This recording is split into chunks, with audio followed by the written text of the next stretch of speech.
Hello everyone, তোমরা সবাই কেমন আছো? তো আশা করি তোমরা সবাই ভালোই আছো। তো আজকে এই ভিডিওটা কি আদৌ কারো কাছে যাবে কিনা আমি এটাও জানি না। তো তোমাদের কাছে আমি আমার মনের অনেকগুলো কথা শেয়ার করতে চাচ্ছি। তো সেটা নিয়ে আজকে একটা ছোট্ট মিনি ব্লগ মানে টিকটক ভিডিওতে আমার ভয়েস রেকর্ডিংগুলো দিচ্ছি আর কি। তো প্রথমে আমার ভিডিওটা শুরু হয়ে যায় টিকটক থেকে। আর আসলে একটা কথা, আমি মনে মনে ভিডিওটা করছি কিন্তু কারণ মনে একটাই টেনশন চলতেছে যে আদৌ কি আমার এই ভিডিওটা কি কেউ দেখবে কিনা।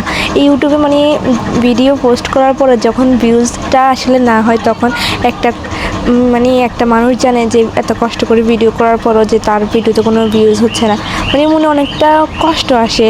জানি না যারা ভিডিও করে তারা একমাত্র বুঝতে পারবে যখন ভিডিওতে ভিউজ আসে না।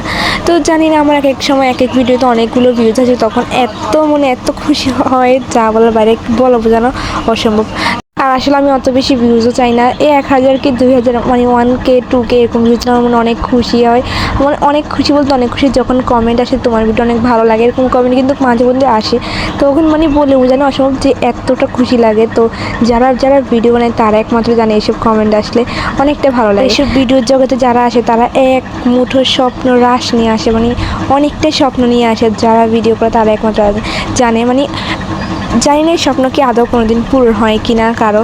মনে হয় আমার মতো এরকম অনেক মানুষ হাজার যারা এই স্বপ্নগুলো পূরণ করার জন্য এই ভিডিওর জগতে আসে, কিন্তু তারাও হয়তো আমার মতো এরকম পিছিয়ে আছে। হয়তো অনেকের আমার মতো ক্যামেরার কোয়ালিটি অনেক খারাপ বা অনেকের ফ্যামিলি থেকে সাপোর্ট দিচ্ছে না। গাইজ, আমি একটা কথা বলতে চাচ্ছি, কিন্তু এই বিষয়ে আমার ফ্যামিলি আমাকে অনেক বেশি সাপোর্ট করতেছে। জানি না আমার এই ফ্যামিলির এই স্বপ্নটাকে কোনো দিন আদৌ পূরণ করতে পারবো কিনা, সেটা একমাত্র তোমরাই বলতে পারো।